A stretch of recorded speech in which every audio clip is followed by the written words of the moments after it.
Hello everyone, welcome to Obs & Solution. How you? Your phone eye's not old. It's just suffocating. Today, I'm showing you the nuclear option for speed. We're going beyond deleting photos. We're re-engineering how your operating system handles data. By the end of this video, your 3-year-old device will outrun a flagship out of the box. Let's get to practical work. Phase 1.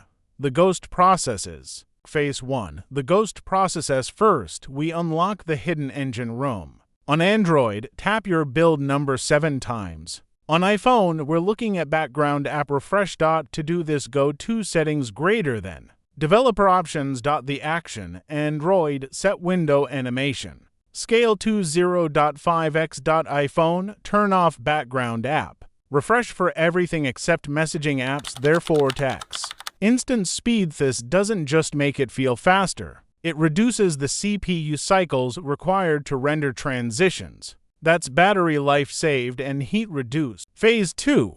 Storage Architecture. Earth Cache Myth. Phase to storage architecture. The cache myth. Most people clear cache and think they're done. They're wrong. You need to focus on system data and shared buffers, the deep fix. Explain how a nearly full SSD anything over 80% slows down because the controller can't. Find empty blocks efficiently. Trim. Command. The action. Delete zombie apps. That's apps you haven't opened in 14 days. Next, we use the rule of 20%, KEP 20%. Storage free. If your storage bar is red, your read-write speeds are tanking. Give your hardware room to breathe. Phase 3.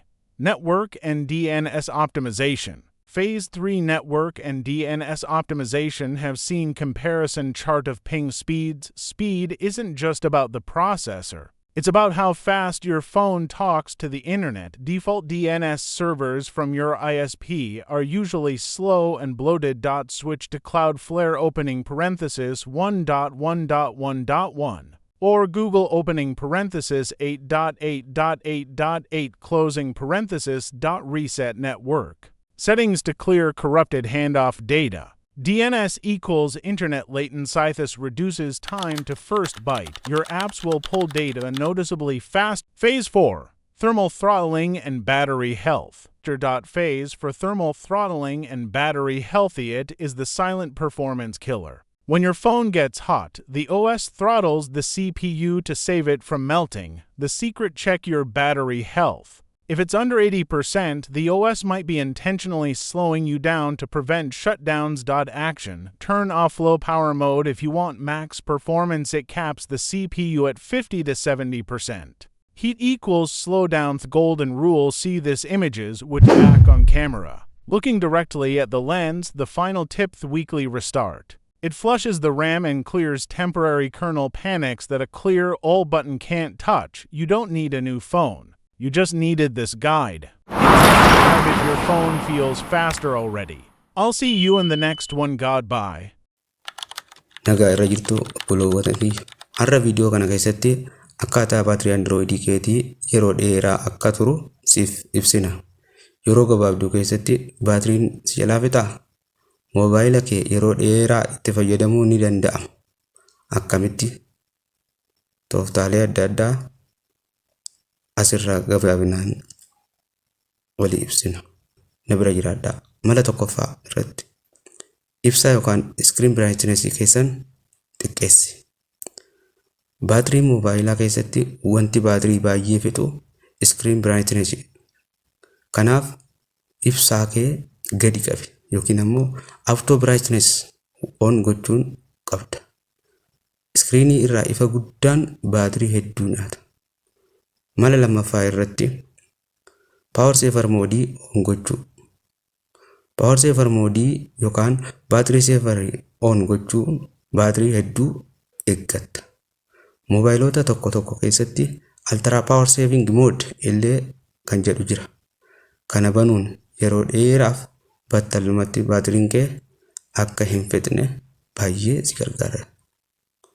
Mala sadaffaa irratti appilikeeshinoota warra baatirii nyaatan to'achuu. Appilikeeshinoota tokko tokko yeroo hunda background irratti hojjeta. Kanaaf maal seenuu qabda? Setting kan jiru seentaa. Itti aansuudhaan baatirii kan jiru filattaa. Itti aansuudhaan application usage kan jiru seentaa. Achi keessa applicationota hedduu baatirii nyaatan of gochuu qabda. Fakkeenyaaf social media keessatti kanneen akka WhatsApp, Facebook, TikTok yeroo hedduu hojjeta. Kanaaf baatirii hedduu fayyadama waan ta'eef baatirii kee hin fixa jechuudha.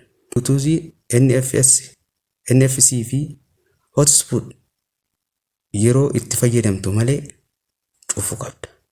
Yoo hin barbaachifne hunda of godhi. Isaan kunneen background irratti hojjetuun baatirii baay'ee fixan jechuudha. Mala shanaffaa irratti background activity xiqqeessi. Applicationota background activity keessa jiran xiqqeessi. Applicationin hundi background irratti hojjeta. Kanaaf isa seenteeti setting kan jiru seentaa akkuma yeroo darbee application apps kan jiru seentaa background activity keessatti off gochuun baatirii kee eeggachuu dandeessa. Inni ja'affaan dark mode fayyadame. Dark mode kan jiru on gochuun fayyadamuun addatti iskiriinii liidii irratti baatirii hedduu eeggatta. Ibsaan gurraacha'aa yoo ta'e baatiriin hin hojjetu hedduun xumu jechuudha. Akkasumas dark moodiin ija keenyaaf illee faayidaa guddaa qaba.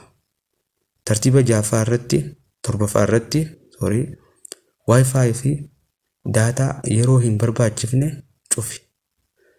Maaliif signaaliin gadi bu'aa yookaan neetworkiin gadi bu'aa iddoo ta'e keessatti moobaayiliin neetworkii barbaaduun baatirii hedduu fixa. Yoo si hin barbaachisu ta'e bakka akkasitti cufachuun dirqama ta'a jechuudha.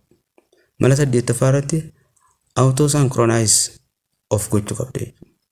Google synchronize, email synchronize, TikTok synchronize hundi background irratti daataa buusa osoo ati hin beekne.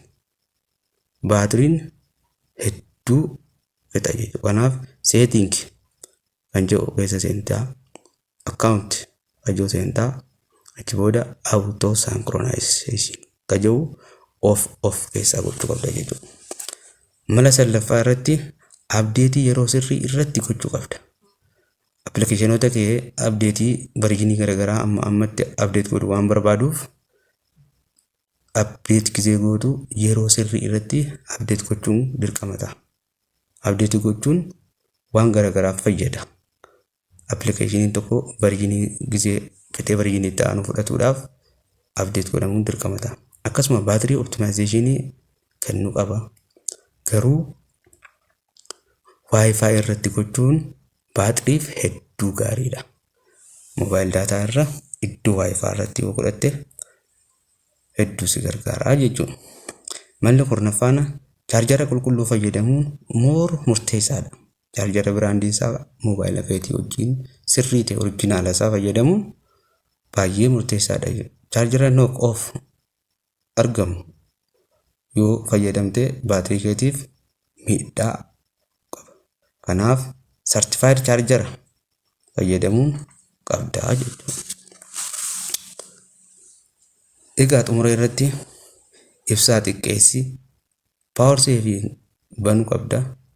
Plus application hin barbaachifne ofirraa cufuudhaan baatirii kee umrii isaatii fi lifetime isaa dheereffachuun dirqama yookaan dhaamsa kiyya isa dhumaati.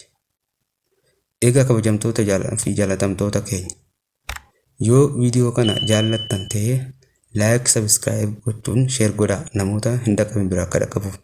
Gaafii yoo qabaattan commentii keessatti barreessaa. Hanga sagantaa biraan wal arginutti nagaan naaf turaa.